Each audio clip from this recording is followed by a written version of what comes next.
On this episode of Storytellers, we sit down with Chris Norton from Norton's Hairstyling. Chris is going to give us some insight on the hairdressing industry and what they've done to build this family-run business in downtown Sarnia. Enjoy. Chris, welcome to Storytellers. How's it going? Good. Thank you very much for inviting us to your beautiful salon here. Thank you. Thank you for coming. Tell us your story, Chris. Well, early on, my father started a hair salon. Well, actually, his dad is a barber. When he left, he was in the World War II and finished that, and decided he wanted to get into barbering, kind of find something, a path to take.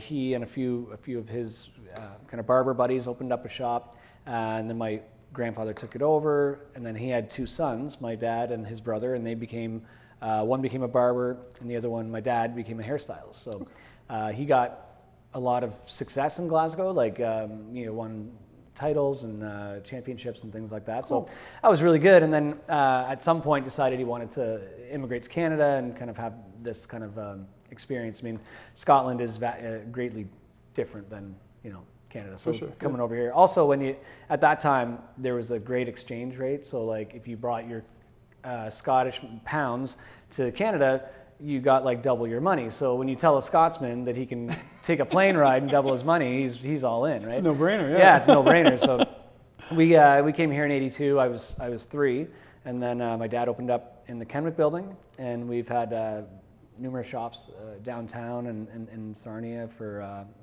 the last 35 years. So you've been kind of a staple of the downtown area. Yeah, I like to think so. I think Yeah. we've kind of definitely, weaseled ourselves into the culture here, yeah. Yeah. So I think it kind of goes without saying, but what led you into the industry? Yeah, really. My father's love would be the number one reason. No, if I didn't do it, he was gonna disown me from the family. No. My dad always was very open to all of his children.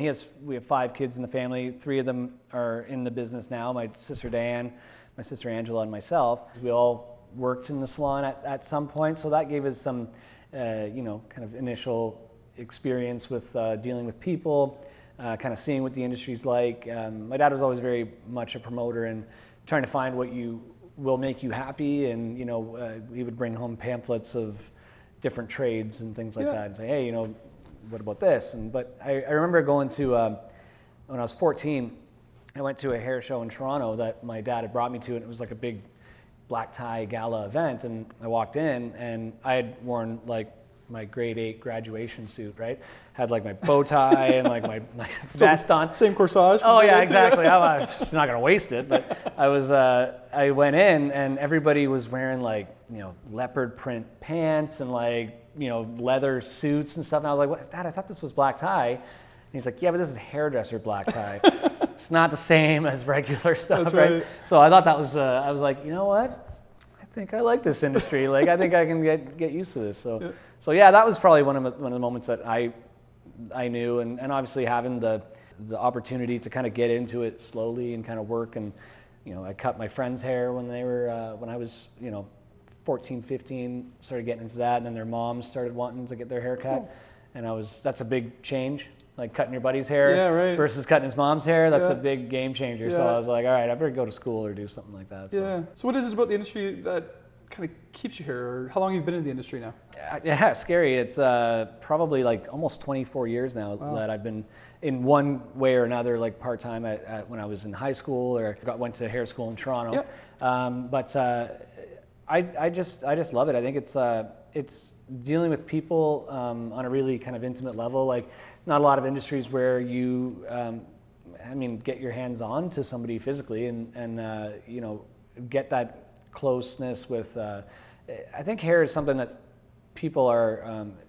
It's a very delicate thing, and I feel like over the years I've learned how to interact with people and how to treat people the right way. As a family and as a salon, we put a lot of emphasis on that because it is one of those businesses that's like, a little bit more intimate than your normal. So I quite like that. For sure, yeah. I'd say you hear this day and age about how most business is about relationships, but there probably isn't much more of a more intimate relationship than your hairdresser, right? Oh, that's right. Yeah. I mean, and even when you're doing somebody's hair, I mean, a lot of people kind of, if it's going well, there's no problem. It's great, but it takes a left turn, It goes sideways real If quick. it goes sideways, yeah. So you got that relationship that you have with your stylist is really important. You said you've been in the industry 24 years?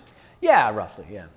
How has this industry changed over that time? I'm sure you've seen some major changes within it. Oh, for sure, yeah. I mean, technology has taken it to another level. It's interesting now with our music comes through the internet, our bookings online, our debit machines and everything like that.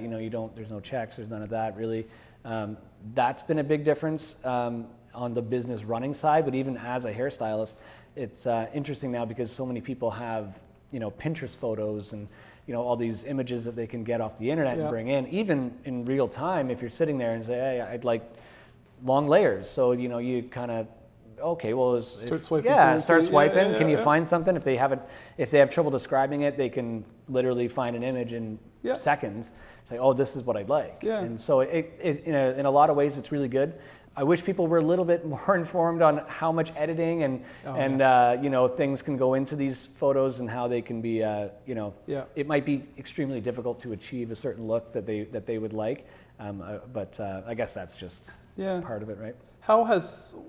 What kind of role does social media play in today's industry? Oh, it's huge. It's massive. I mean, most people, certainly the next generation, they're looking for, as soon as they think about going to a salon or anything, really, restaurants, they're putting it into Instagram, they're putting it into Facebook or whatever, and seeing reviews, seeing pictures. It's a whole part-time job, really. To keep up on it. That's and right. I do it well. I wouldn't say I excel at it, but it is something that I'm just kind of learning and being consistent with. But yeah, it's if you're not involved in it somehow, you're going to be missing out, because that's right. Anybody that's 20, if they want to check you out, Instagram. So what is it about your day-to-day that you enjoy the most? Or what's a typical day-to-day look like for you? I struggle to get to work on time every single morning. I roll in around 8:55. I get a lot of grief from my staff about it because I'm never late. I might run behind a little bit during the day, but I try not to be late in the morning. But I get here and start generally around 9 o'clock, my first client. With my clientele now, I don't necessarily have a lot of breaks or gaps in my day, so it's more or less, people back to back all day, and so it's really nice because I enjoy that one-on-one kind of personal interaction with people. And then the salon environment, like our salon in particular, I feel has a different vibe than other salons. I mean, there's always places that are very relaxing and very you go and you kind of quietly maybe flip through the pages of a magazine or read a book. Our environment and ambiance is different than that. Like, we have a lot of really big personalities and loud laughing, and people are, it's a fun environment to be in. Yeah. So there's not really a lot of chill downtime. It's more of a energy driven. Yeah. We do give that feeling, like when people get their hair washed, that's a huge part of the whole experience. So we do take that moment and kind of give that to the client and say, they can relax and kind of give them a nice head wash, but and get ready to party after that. Yes. Yeah. You better bring the noise. So, in building that culture, how's that kind of evolved over the years, or how do you, even when you're looking to hire, how do you ensure they're going to be the right fit for this culture? It seems like you've got something a little different going on here. Yeah, it is. It is challenging because, finding people that have, in my experience, the personality that you bring is just as much a part of being a hairstylist as being a good hairstylist. You have to have a personality that people are drawn to, and they want to be. They can't wait to see you again. That kind of thing. So I mean, having those good personalities are kind of hard to come by. I mean, we've had lots of times where we've brought somebody on and interviewed them. They interview really well. Resume looks really nice, and then they come in and they just don't have that kind of just spark that I think people are drawn to. I'm from being in this business for so long, smiling at people, being polite and the it's basics. Things. It's not really rocket science, but it's That's right. a lot of times it's lost. Even people coming in, you smile at them, you let them feel welcome. Like salons can be an intimidating place to go into, especially if it's their first time here. They might have a certain thought of what we are like before, like a preconceived notion as to what we're going to be like, and then hopefully we can kind of either meet that or kind of change them into people that really know kind of what we're after. So. Yeah, being in the business as long as you have been, we're going to jump around a little bit here. What are some things that you do to keep you productive and keep you inspired and kind of keep you moving towards that direction of what you guys have built here? Yeah, definitely education would be the most important thing. I mean, as a stylist, any young stylist out there, like it's really about keeping yourself educated. And I learn new haircutting techniques all the time, and I'll try something, and clients appreciate it. They like to know. Do the clients know they're the guinea pigs, or is that just? Wow, they're not all guinea pigs. Some of them are hamsters, but they no. It's. I think it's. I think when you're good enough at something after 24 years, you kind of. I don't go like charging in and trying new things on the first person that comes in. Like I'm more like I'll feel it out, maybe try it on a mannequin head, see if I like it, and then maybe introduce it to the appropriate client, right?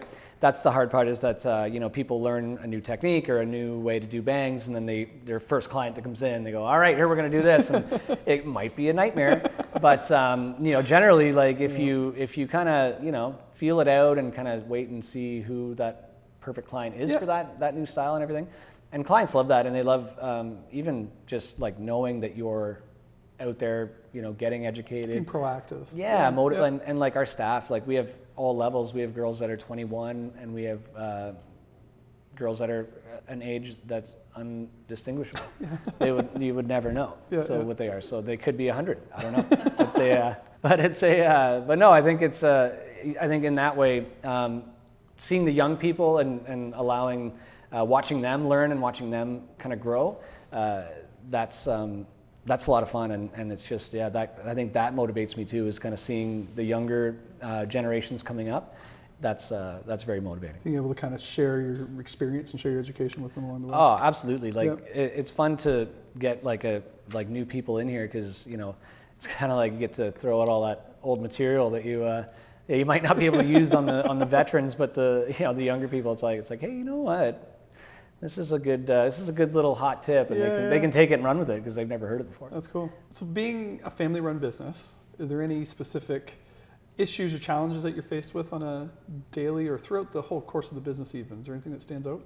I think just with being a family-run business and owned business, you have to really know where people's strengths and weaknesses lie, and you don't want, as much as you can avoid it, you want to do the things that you really like to do and that you want to do, and try and find, say somebody else is really good with the marketing and somebody else is really good with the hiring, and trying to find those and being honest, having communication, because we still want to be able to go for a beer after work and still enjoy each other's company. But keeping honest and keeping everybody on the same page, and I think that's really important with any business, but certainly with a family business, you don't want to have secrets. And I think that is the trick for a solid partnership, is different skills that kind of complement each other. Right. Oh yeah. I found I was in a partnership back in the day, and where it started to kind of hit a wall is when we were both doing the same thing all the time, right? Right. So if you can both bring something complementary to the table, I think that's the entire key to a successful partnership, whether it's family run or not. That's right. Like you say with family run, you just got to make sure you can still show up for Christmas and not want to throw at each other. Yeah, that's right. Yeah. That's the most important thing. Yeah, it's nice. I mean, I think the nice thing about having a family business is you can trust people and you can rely on them. Yeah. And like my sisters are super talented as stylists, and they're super talented in their own ways as well, like with what they bring to the table as a salon too. So cool. So I'm really lucky that way. My dad as well. He's in a part-time role, but he still has all the same values that we're trying to teach to the young people. Like my dad will come to education. He'll come to hair shows. Like he's 70.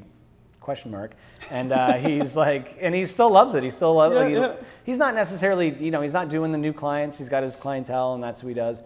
But the fact that he's still running by the same principles that we're trying to teach the young people, I think is inspiring, and shows that, like, you know, it does work. That's right. He's at that position where he can do what he wants to do, not what he has to do anymore. That's right. Yeah. And he's still choosing to educate himself and you know, watch like come to a class and on his day off. Yeah. And use that time to kind of better himself. Cool. Is there anything that keeps you up at night? The House on Silent Hill is something that's been keeping me up at night. It's a very scary show. I don't recommend it. You know, I think the things that keep me up at night are, like, I don't love the financial side of business. I don't. So I mean, like, the tax man keeps me up. Not that we're on above board. We do everything we should. He's just scary. Yeah. It's just like if he come swooping in at any point. But no, I think just like, you know, I think that keeping our business, doing things the right way, having a good reputation in town, like we really do care about every one of our clients, right? And whenever there are issues or situations, I always like to deal with them the best way possible. Yeah. So if there's ever things like that, I mean, we're lucky in the 7 years, it's been very few. But you know, that kind of stuff, like making sure our clients are happy, making sure their needs are taken care of, like even, you know, I have a vacation and it wasn't booked off properly, right? So I have to go in and kind of rearrange people, and I don't like inconveniencing our clients. I like to be there for them, and so when I can't, that kind of stuff. I had hurt myself a couple of years ago. I was deadlifting 650 pounds, and it was a challenge. It was a challenge. I got it, but I did end up hurting my back a little bit. And I had a woman that Saturday that was, she was needing her wedding done, and I'd done a trial on her just kind of randomly because she had called up and said, I can't find anybody to do the hair that I want. Yeah. Would you be willing to, you know? So I said, sure. And we came in for a consultation. I did it, did a great job, and she loved it. Booked her wedding, and I had hurt my back that Tuesday, so there was no way I was coming in. And that kind of stuff, I was just like, I was like, and thankfully she worked in a chiropractor's office, so she was well aware that I should not be coming in and doing her hair. We did arrange it with another stylist, and that stylist did an amazing job. So she ended up being really happy, but just those kind of things. The unexpected stuff. I'm like, what am I, like, that's her wedding day. Yeah, so, that's right. So so that was that kind of stuff. I just like to make sure our clients are happy. Cool. How important is work-life balance in what you do here?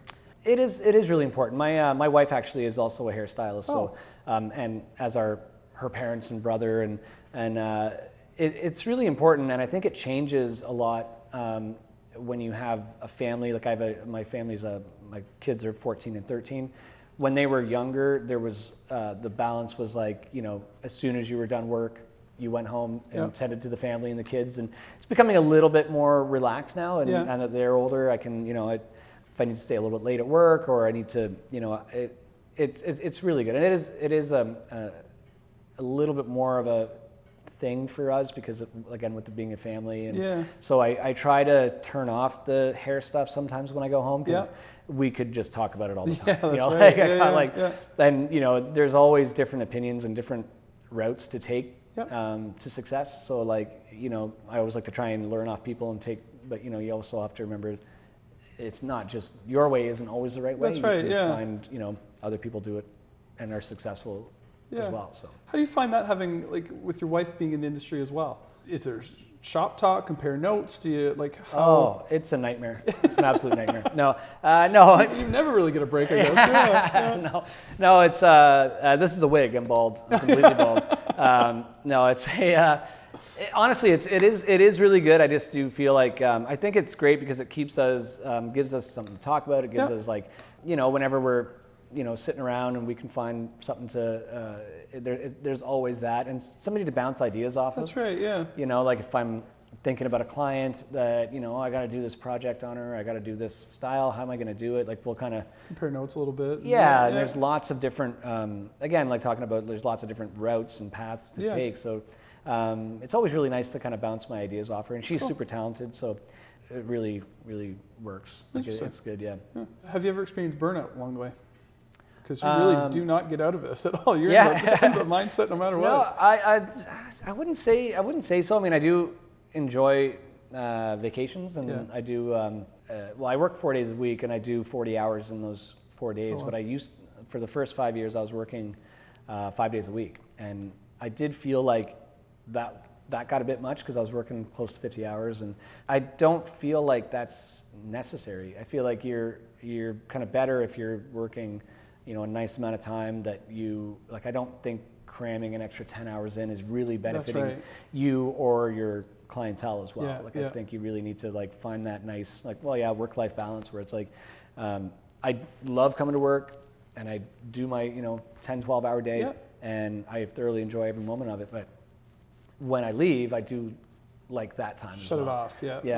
Yeah. We were saying, for young stylists and stuff, it's like you want to try and keep that, because a lot of people that are outside of the business think that it's, as hairstylists, we just want to do hair all the time. And it's like, we'll do it in the basement, in the garage and all this stuff. It's like, you want to try to avoid that because, eventually you're not going to want to do it. And if you just keep your work time to, your hair work time into the salon, then, keep your own time for yourself, because one day you're really going to... People would definitely take advantage of it, that's for sure. Yeah, well, and it's just a, I think it's not in a malicious way. It's they feel like it's, helping them out on the side, that sort of thing. Yeah, exactly. Yeah, and we do really like it, but eventually when you get a full clientele and you're busy 40 hours a week, the last thing you want to do when you get home is dive into another head of highlights. In this, I guess, based on your experience and based on what you do here, how would you define success?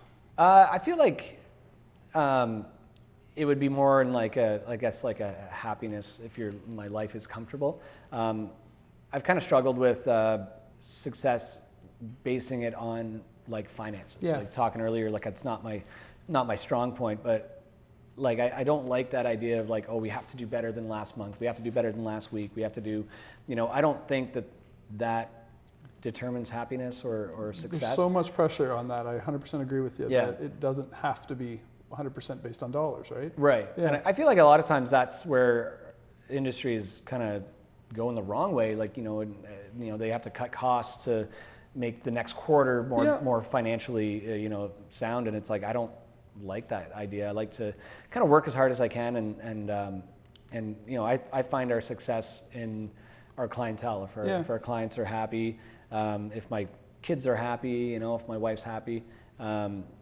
that's kind of where I kind of define success, because it's looking at dollars and cents. It doesn't, you're chasing a unicorn. That's right. It's you're never going to be enough. No, right? You're never going to be enough. You're never going to catch it. It's I just, typical hairstyle uses a unicorn. It's like chasing a rainbow unicorn through the trees.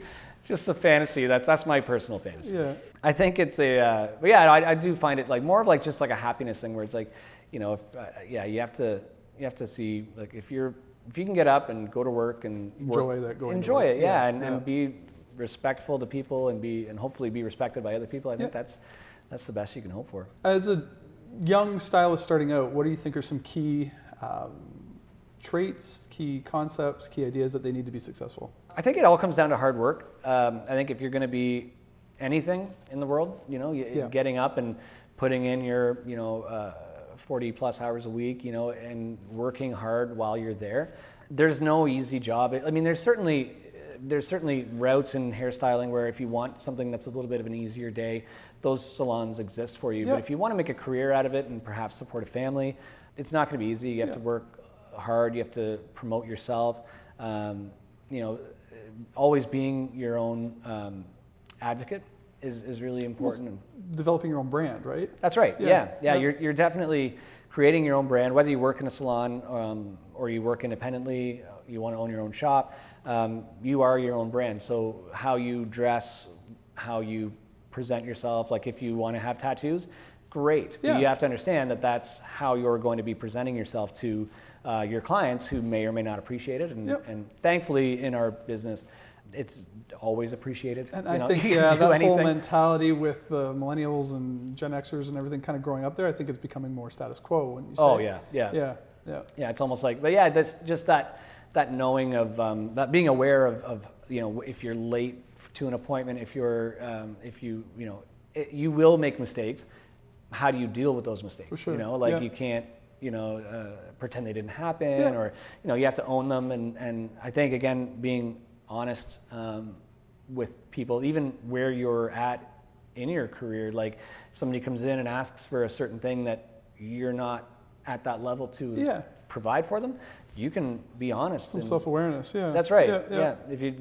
I can tell you 100% they would much rather you be honest and say, listen, I'm not sure if I'm the stylist for you, than just hacking away. Let's give it a shot. Yeah. If you tell them that and they're okay to go ahead, you're all good. But thinking back on your career so far, is there one moment that that kind of stands out as kind of that moment where you know that you've made it, that you've kind of accomplished what you set out to do? One defining moment of success, basically. We just recently did some kind of business educating, and I had kind of had two different sides of feelings on it, but they had talked about, having goals and what kind of goals, and, making these goals. And I realized that all the goals I had when I was like 20, I'd achieved. Like I was a busy clientele. I had owned a salon with my family. So it was kind of a double-edged blade, because I was like, oh my God, this is amazing. I've gotten all the things that I've done that I've wanted to do in my life. But now it was like, now what? Okay, now what are my goals? Like, what goals do I want to have, going forward in the future? So that was definitely a moment when I was like, oh, this is really good. And then I was like, well, now what's next? You can't just really rest on my laurels for the next 30 years and then retire. But yeah, so that was a good moment for me. Kind of like an aha moment where you kind of had a chance to take a breath. Yeah. I was recently at actually a Tony Robbins event that I was down to, and they talk a lot about that, setting goals and getting in the right mindset. And one of his tricks is that same thing, set up some big goals for yourself, but when you realize you're starting to achieve them, start setting the next set. Because if you don't have something to keep striving for, you maybe start to lose some ambition, lose some steam. And that was similar to what I went through there. Is like we've done well, we've had a lot of success, and it's like, okay, now what? We've hit that level of success. We need what's next? Where's the next step to go? So and also keeping in mind for us too, like it doesn't always have to be financial, right? That's it doesn't have to be like because even sitting there, it was like, well, where do you want to travel? Like, do you even want to travel? That's like, do you want a Mercedes, or do you want, like, is that not interesting? If you're not aware of it, you can't. Do you want to work 40 hours instead of 50 hours a week? Like little stuff like that, right? Yeah.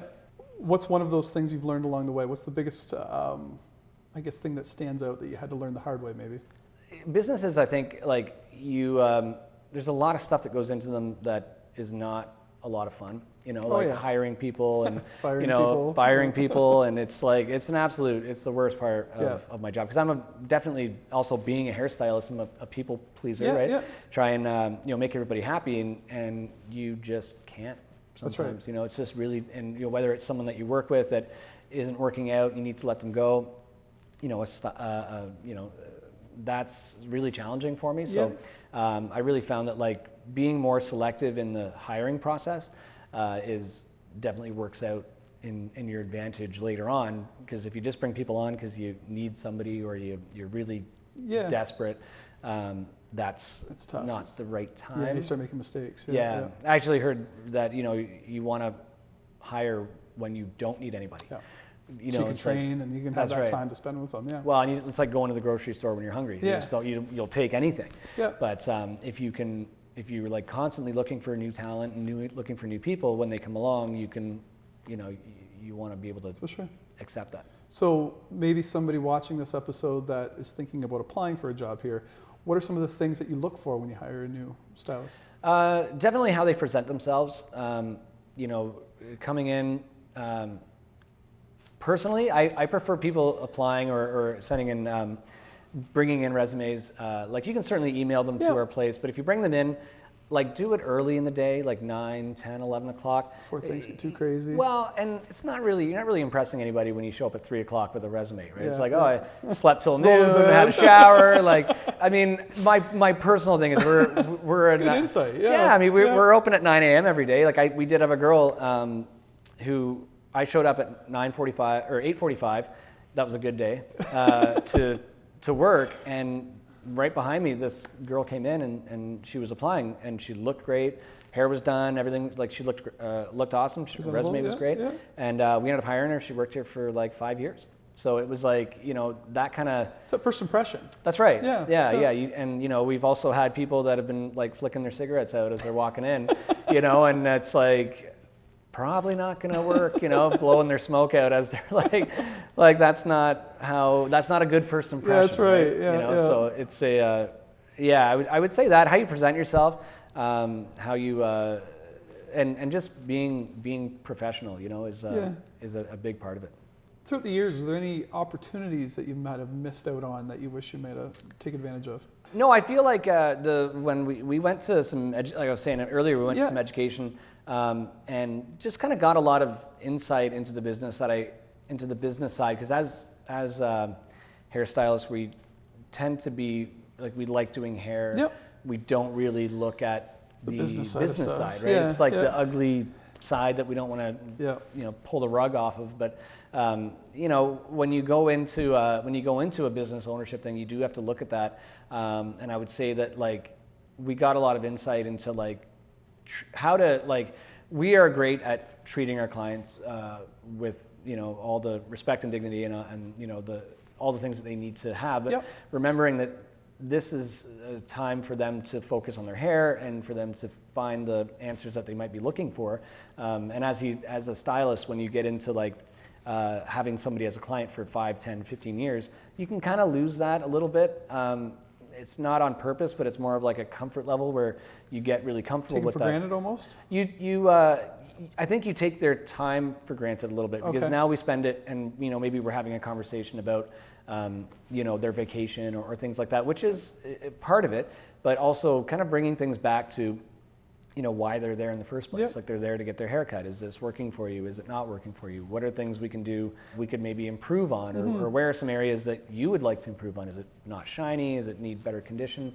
There's a lot of times where they, with our retail area, if you don't if clients don't necessarily, if they need a shampoo or a conditioner and you're not the one that approaches suggests it or approaches that conversation, they won't come back and get something. And you want to be able to, because they're here for half an hour, 45 minutes, whatever the time is, you really need to remember to take some of that time and just focus on the client's hair needs. A lot of times I'll be at the desk and they'll be like, oh, did you need anything? They'll be like, oh yeah, I need that.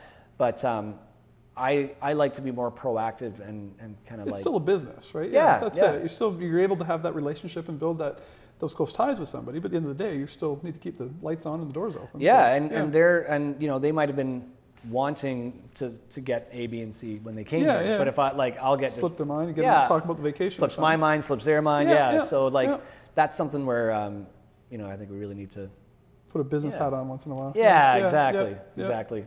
Other than my other hats. So talking about relationships a little bit more, what are some strategies that you would use to kind of build strong relationships with both your staff and your clients? I certainly think that, again, education comes back into it.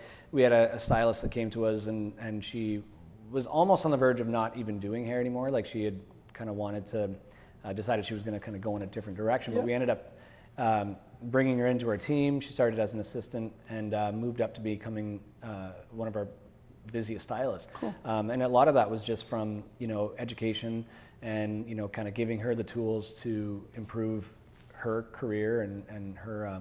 She was really she was passionate about the industry. She just didn't have the tools to go about doing it. And then once we gave that to her, she really ran with it. That's awesome. I think that if your employees and your clients, if they see that you're invested in them, which we certainly are, it comes back to you. We do a lot of educating. We bring people, L'Oreal, and our other ambassadors as well. They'll send educators to us now. Oh yeah.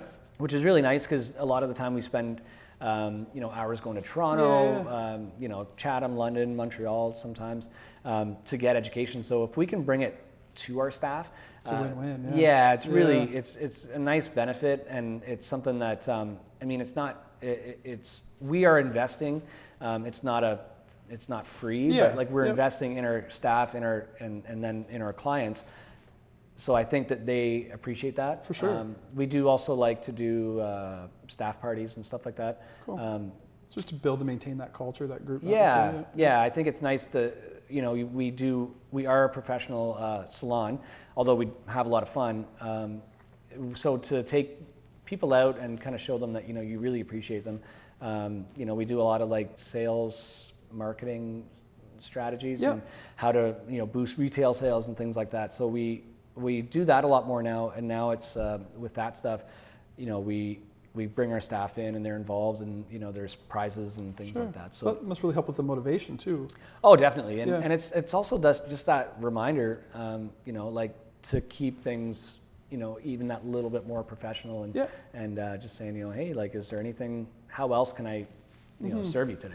I call it the give a shit factor. Yeah. Give that much more than everybody else. That much more of a shit. Yeah.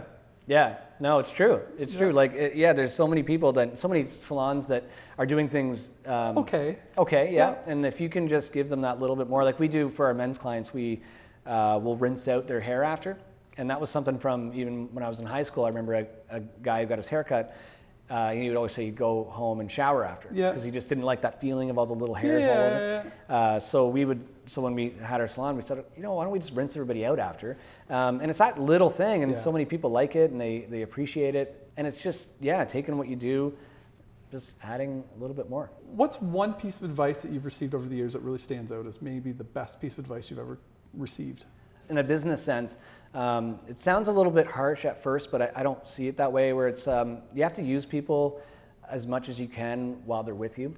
And I got that from a stylist that had a lot more experience than me, and he was a huge, awesome ambassador for our industry. Yeah. And he meant it in the way of like, you don't know how long you have an employee for.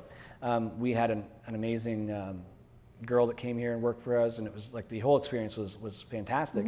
And then she moved to Toronto, and she ended up actually working in a really awesome salon there, which I kind of felt it kind of made me feel good as well to kind of give her the tools to build her herself, her brand, and then to move it to a big city and to have success there. That's right. Was a really nice feeling. But it was also that way where it was like, I feel like we were able to, for the time that she was with us, we were really able to, kind of use her talents, like to our advantage. Like using sounds bad, but it's just the way of like, we want people to be a part of our team, to work hard, and give them the most, but we also expect. It's kind of, like sharing success basically. Yeah, that's right. Yeah. That's right. So, I mean, that was something that I heard where I was like, yeah, because I mean, you don't know how long you have with people, and when they can start, and they might be there for 2 weeks, they might be there for 20 years. Yeah.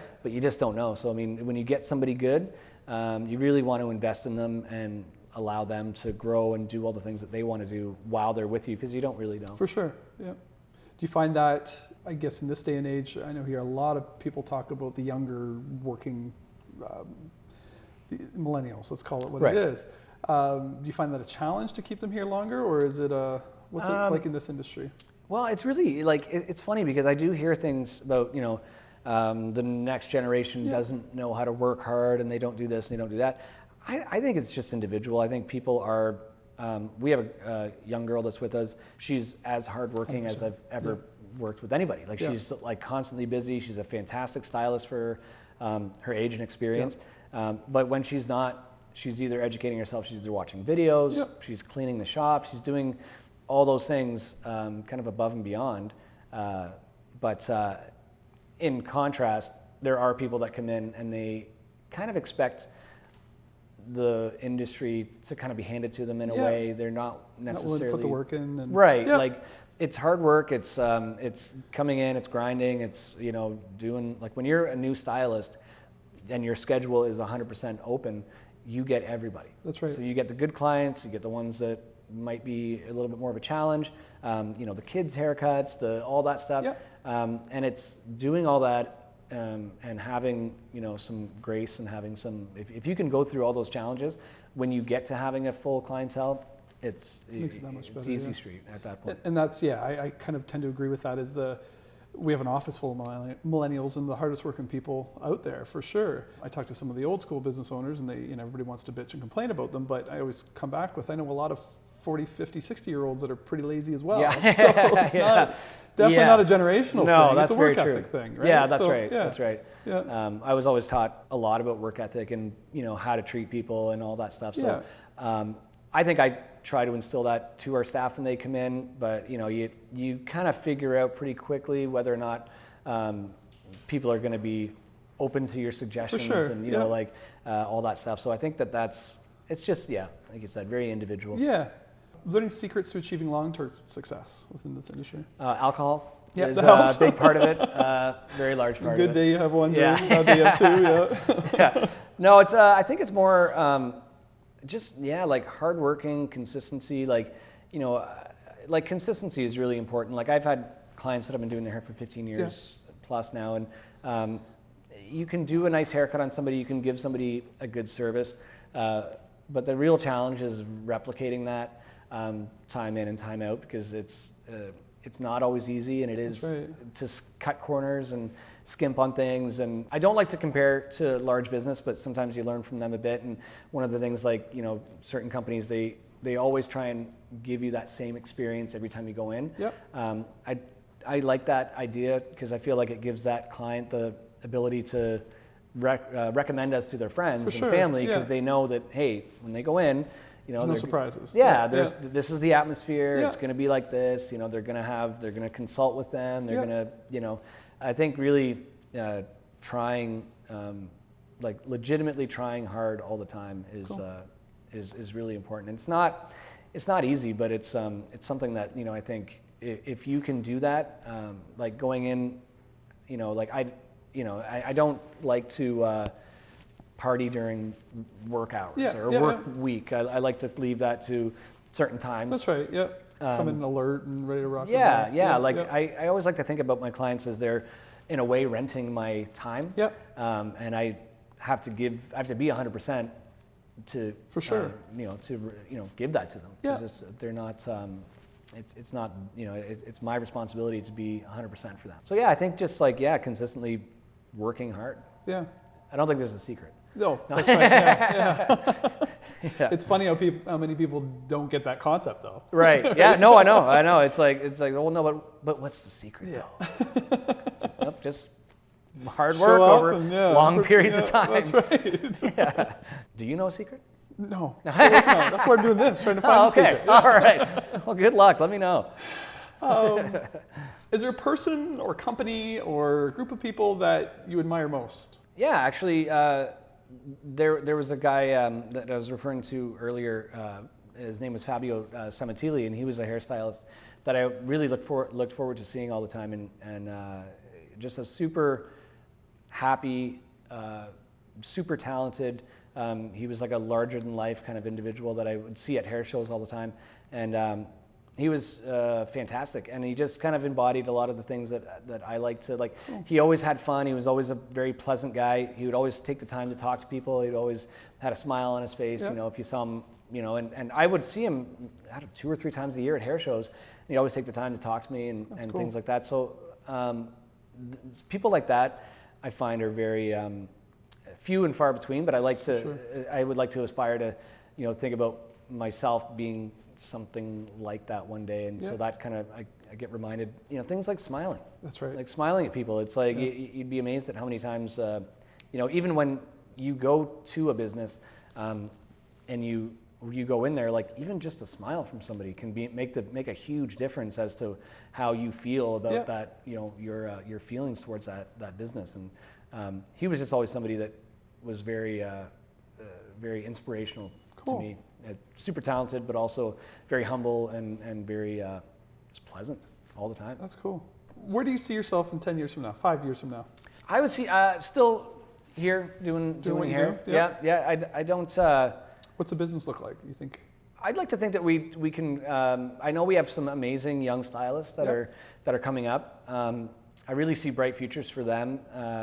I'd like to find more staff and more stylists that are that meet our values, or wanting to work hard, or wanting to have successful careers. Yeah. And if we can bring some more people on board, I'd like that. But like, I'd like to be open more.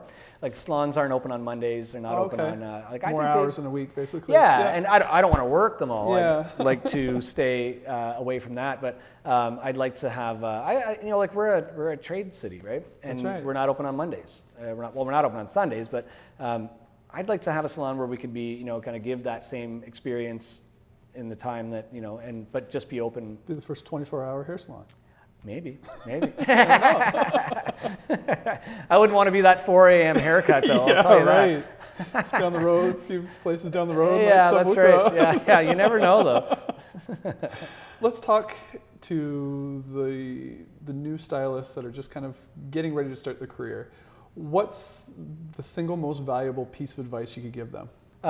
Just hard work and education. Yeah. It's just like what you learn in school. It's not necessarily what you're going to be doing in 5-10 years. For sure. Knowing and understanding where you are in the business, and just being respectful of that. Like we have people that want to have a full clientele. They want to have, they don't want to make mistakes. They don't want to have these negative experiences. But as we all know, you learn the most from your negative experiences. Sure. Yeah. Like when you as a young stylist, when you say you make somebody's hair too blonde and they don't like it, that sucks. Yeah. But you learn that, hey, maybe I should consult a little bit better, or maybe I should, like, what did I do? Where can I improve what I did on this person that it didn't turn out so well, so that I don't replicate that in the future? Yeah. Just really being, and again, being honest with yourself and being honest with your clients. You have to get the confidence in yourself to be able to talk frankly to people and just give them, the truth. Yeah. And they don't always have to appreciate it, but as long as you're true to yourself and who you are, you can hold your head high. That's right. So the last piece, Chris, is going to be how we end every episode with the rapid fire section. Okay. Morning person or night hawk? Nighthawk. Do you prefer reading your news on a device or in the paper? I prefer it in the paper, but I usually do it on a device. Yeah. What's your favorite social media platform? Instagram. Yeah. Because it has to be or because it actually is? I wouldn't say I love any of them. There you go. But I use Instagram the most, probably, I would say. City life or country living? Country living. Yeah? Yeah. Downtown Sarnia. Downtown Sarnia, yeah, exactly. If this is country living, I can't do big city. That's not traffic. I'm in traffic for half an hour and I start getting a panic attack. Yeah. Running nude down the freeway. That's why I'm actually not allowed back in the big city, if I'm being honest. What's one thing that's on your bucket list? Travel, I think. Yeah? Yeah. Anywhere specific? Prague. Yeah? Strangely enough, I was almost there a couple years ago, and I got really excited and I started researching it and everything like that, and then it ended up switching to somewhere else, which was equally as great. But now I want to go to Prague. Cool. Yeah. What's your biggest pet peeve? Cilantro. Cilantro? Yeah. Oh, okay. Yeah, I don't like the food, it. or is that a no, term for the in the industry? No, cilantro. Tastes like if I eat it, it tastes like licking a sock, like a gym sock. Yeah. There you go. So your favorite food is the next question. Is that cilantro? Pizza. Yeah, favorite food. Dogs or cats? Dogs. Clean station or messy station? Messy. Yeah. Messy station. Yeah. Thanks a lot, Chris. Hey, thank you, man. Appreciate it. Appreciate it.